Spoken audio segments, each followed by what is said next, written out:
Venom is by far one of the scariest superheroes out there. Part of the alien race known as the Klyntars, Venom has transformed over the years from being an insidious foe of Spider-Man's to being a lethal anti-hero. Despite his desire to do good, at least in some iterations, one thing about the character has always remained a little nefarious. We're talking his aesthetic, people. Today, we are taking a closer look at a few alternate versions of the character who managed to embody this persistent trait of the extraterrestrials, with our list of the top 10 Scary Venom alternate versions. We're going to look at the alternate versions of Venom outside of the 616 universe, so no mention of alternate hosts other than Eddie Brock from the 616. So with that in mind, let's get to it. Starting us off in at number 10, X-23 from the Venomverse. We're going to begin our list with a handful of Venom alternates that initially appeared in the Venomverse story arc, starting off with Laura Kinney of Earth 24398, an alternate of Kinney who, much like her 616 counterpart, is a clone of Wolverine, created and raised in a facility to be an assassin. While there, she had attempted to break out 4 times, and on the 5th try,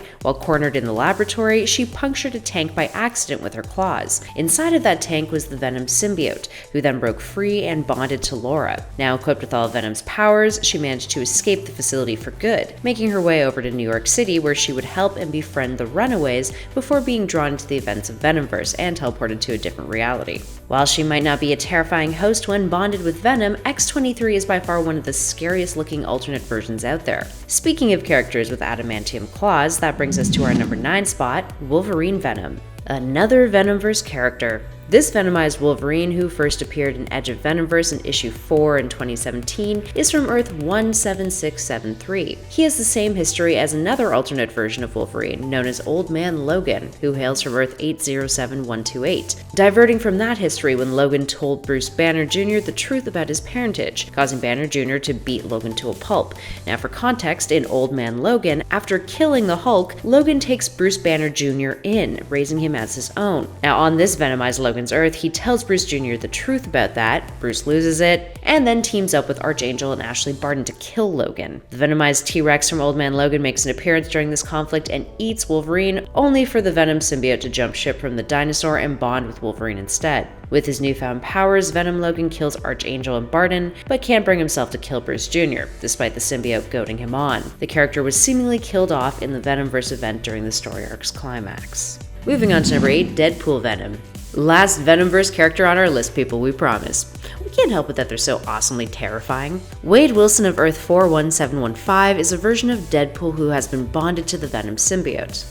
Insanity and a hunger for human brains. What a combo. Before Venomverse, Wade was contracted to investigate a scientist named Dr. Scott, who was working on creating bioweapons and synthetic organs using a newly discovered species of prehistoric tapeworm. Upon looking into it, though, Wade would learn that the tapeworms were sentient, possessing a hive mind, and had taken over the bodies of not only Dr. Scott, but the other scientists in the lab too. Lucky enough, the lab was also home to the Venom symbiote in this universe. Deadpool, who had bonded with the symbiote in the past, released it and then bonded with it again in order to expel the tapeworms from his own body, as well as killing the possessed scientists. Going by the name of Venompool, Wade used the symbiote to get rid of all the parasitic organs and tapeworms at a nearby hospital. I guess Venompool is all bark, no bite when it comes to the scary category? I mean, unless you're on the other end of it and he's whooping your butt, in which case, probably terrifying. Up next, number 7, Magic Venom.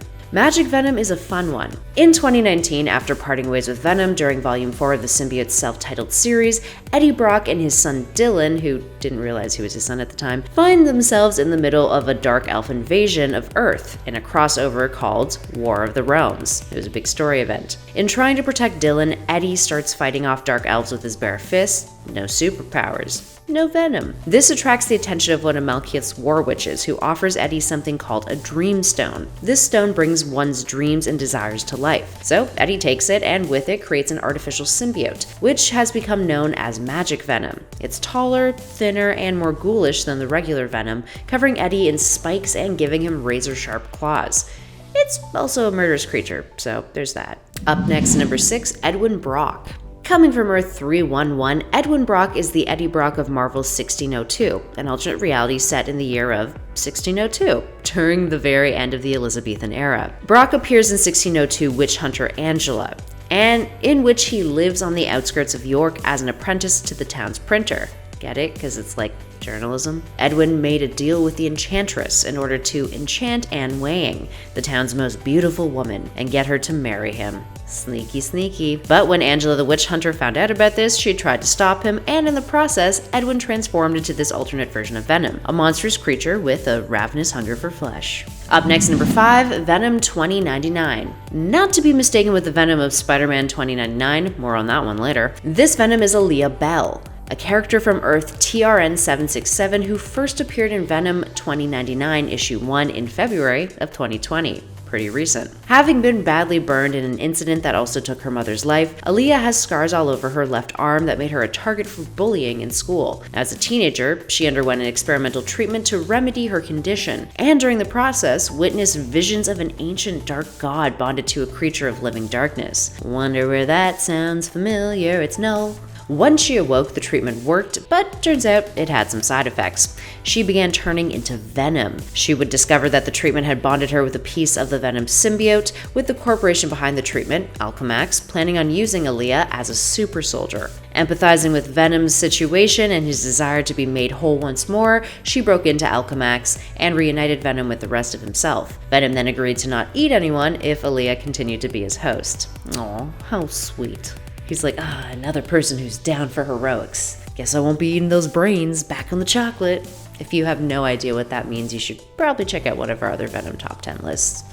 We talk about the brains a lot, like actual human brains. Get your mind out of the gutter. And at number 4, KRON Stone. Spider-Man 2099 takes place in the alternate universe of Earth 928. It's a future reality. And in it, Spider-Man is Miguel O'Hara, who has an older half-brother by the name of KRON Stone. Now, KRON has had a rough life. He was constantly abused as a child by an android housekeeper, no less, who thought he was a dog. That sucks. This caused him to become a bully himself. A sadist, he constantly tormented Miguel to the point where the latter tried to kill Stone. That's intense. When we first meet the character, Stone is the one who gives orders to have the 2099 version of the Punisher, Jake Gallows, and his family killed. In retaliation, Gallows stabs Stone, fatally wounding him, and then dumps his body into a sewer. This is where KRON meets the Venom symbiote. As he lays dying, a black ball bumps into him.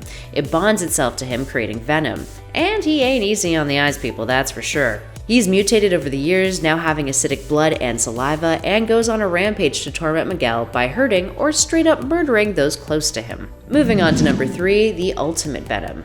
Hailing from Earth 1610, Ultimate Venom from the Ultimate Universe first hit the scene in Ultimate Spider-Man issue 33. It's a lot of Ultimate. Initially, his design, according to co-creator and artist Mark Bagley, was meant to be more monster than supervillain, making him a, I quote, huge, cancerous, tumorous creature.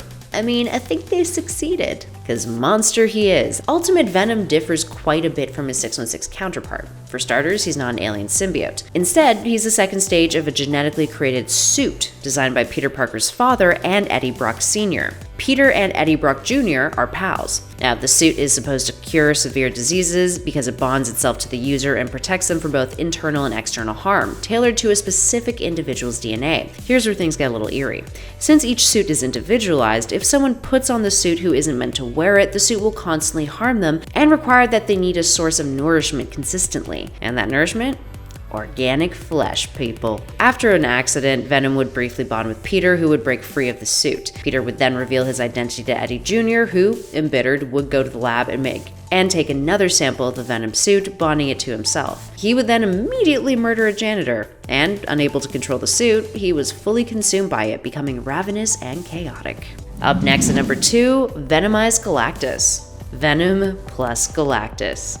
Yeah, that's utterly horrific if you ask us. This combination takes a cosmic entity who literally devours planets for sustenance and combines that immense power with a symbiote who's known to be lethal, has a history of committing genocide, likes to eat brains, as we mentioned earlier, made Mac Gargan a cannibal, and gave birth to a homicidal psychotic symbiote who terrorized New York multiple times. So yeah, you can see why this Venomized Galactus was a complete nightmare for Peter Parker when he first laid eyes on it in Web of Spider-Man issue 90. Luckily, this was just an illusion created by Mysterio, but nonetheless an incredibly scary one. Also, good on you, Mysterio. That's actually very creative and scary. And last but not least, in our number 1 spot, the T-Rex Venom. Yes, this is a Tyrannosaurus Rex that has been bonded with the Venom symbiote. And yes, it is a terrifying combination. This alternate version of Venom from Earth 807128 is commonly referred to as the Venomsaurus Rex. It appears in the Savage Land in Old Man Logan, and of course tries to kill Logan and an elderly blind Hawkeye. Turns out it wasn't just attacking them for the sake of wanting to spice up its life. Venomsaurus Rex's past was explored further in Old Man Hawkeye,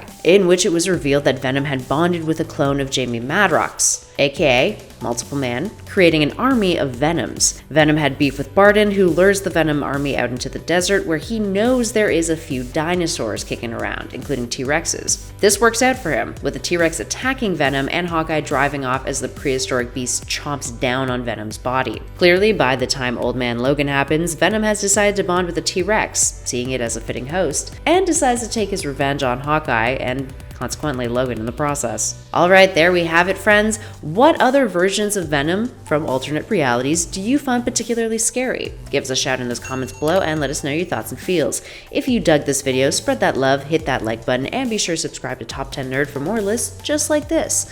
In the meantime, thanks for watching, friends. I'll catch you all in the next video.